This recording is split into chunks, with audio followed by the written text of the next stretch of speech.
Welcome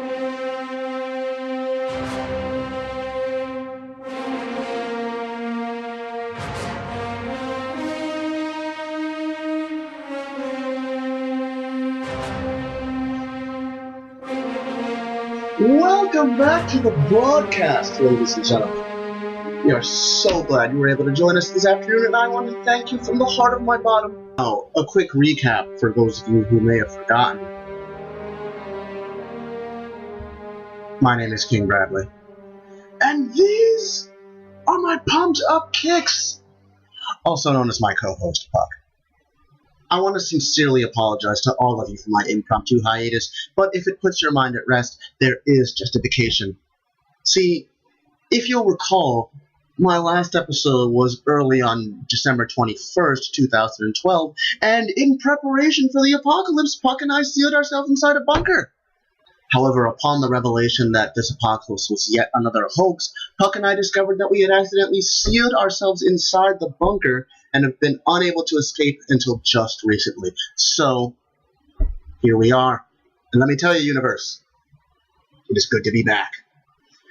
Now, folks, I have not sat in front of this camera for 63 days.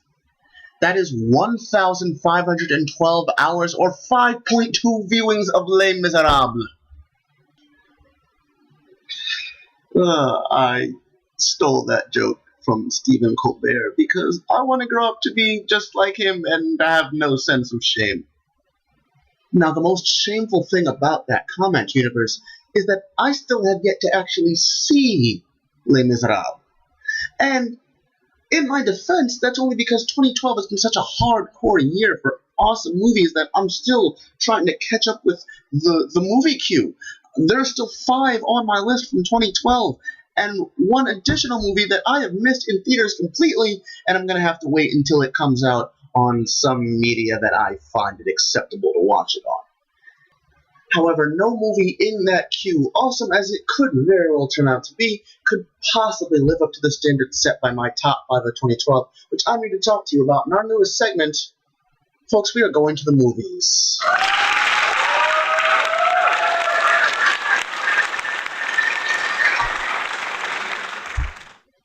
Now, without giving you time to contemplate my utter lack of shame, let's jump right into number 5.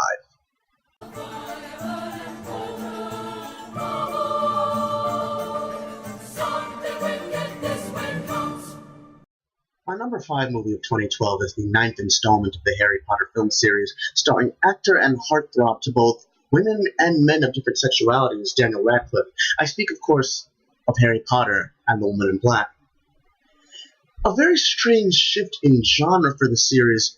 It's not a horror film in the truest sense, but it delivers in spades in the fields of terror and suspense.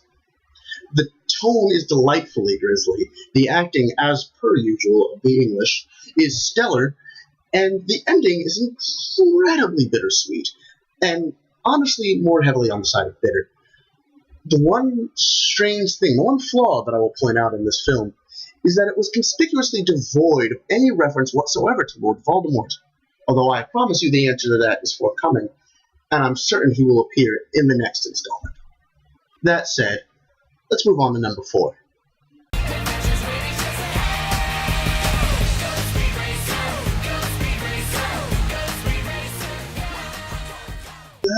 Epic high-speed chases on bicycles is totally not what this movie's about. Thank you for playing. Go away. No, I'm kidding. Oh, wow. Premium Rush. Who would have thought the movie about bike messengers would turn into such a high-speed thrill ride? Yes, I do realize that's sort of implied in the premise, but it was even more awesome than you would expect. I mean, Jesus Christ. The X Games? Whatever. Just watch this movie. What's really cool about Premium Rush, or at least what I thought was really interesting, is that it gives you such a strong insight into the life of a bike messenger and what the job is like and what these guys go through every day. The guys making this movie really did their homework, and it shows.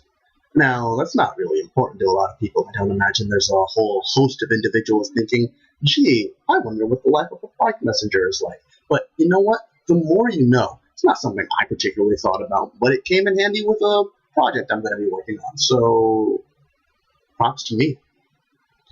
Moving on, number 3.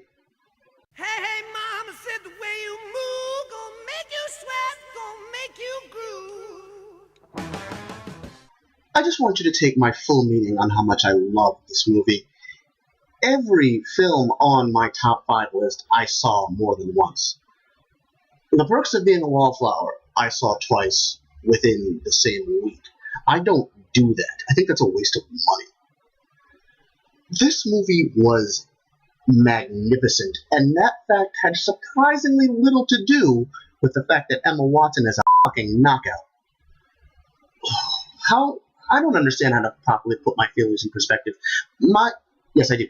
My feelings toward Perks, in comparison to any other teen drama you will ever watch, are analogous to my feelings about Boy Meets World, in comparison to any other teen TV drama you will ever watch. It manages to be poignant, incredibly so, without relying on any of the stereotypical issues that nowadays come up in teen drama almost to the point of parody.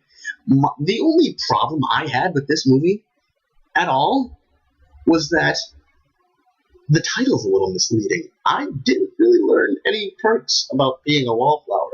I learned how some people can get out of that situation, but aside from that, nah, I'm not digging the title. And I can't really go any farther without babbling, so let's move on to number 2. The world is not enough, but it is such a perfect place to start my life. I'm typically one of those fans who's turned off when a new James Bond movie comes out and all the critics are quick to call it the best James Bond film ever. Now, I'm not going to call Skyfall the best Bond film ever, but it definitely deserves a spot up there. This movie was truly spectacular. The 142 minutes went by in a flash.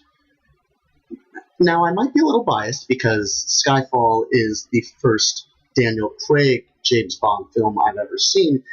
I was one of the vocal minority who objected to Blonde being Bond, and now I'm rather ashamed. Daniel Craig's Bond, holy crap. No, that's a lie. I was about to say that I've never seen such a brutal action hero in modern movies, and then I remembered that I'm a fan of the Taken films. I feel this needs to be said, so I'm just going to get it out of the way.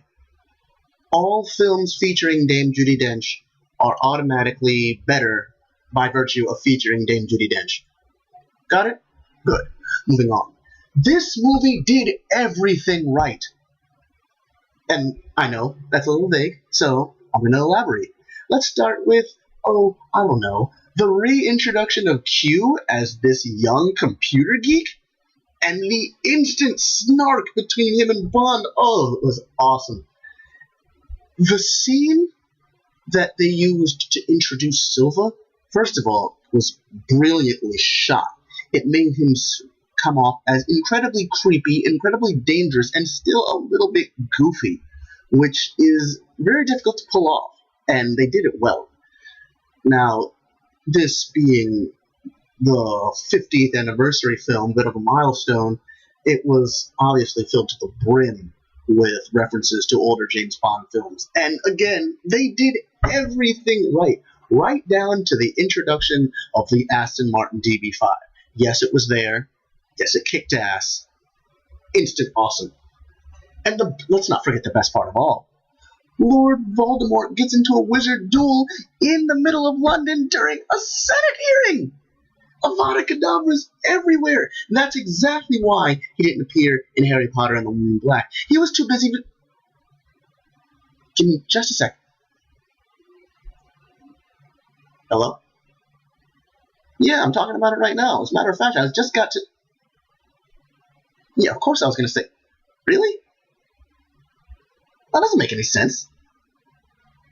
If you say so.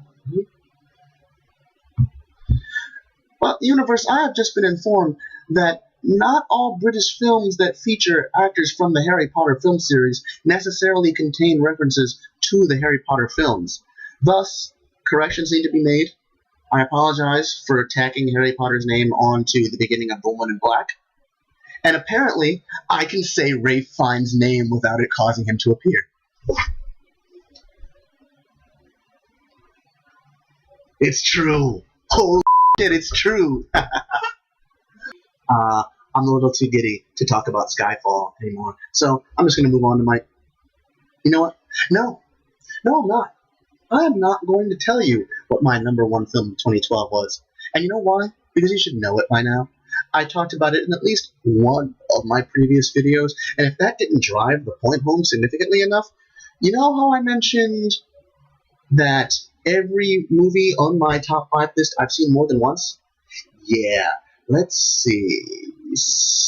I saw this one 6 1/3 times in theaters. And then it came out on Blu-ray and I bought it that day. Still not clear? Well, then let's go to the corkboard of awesome.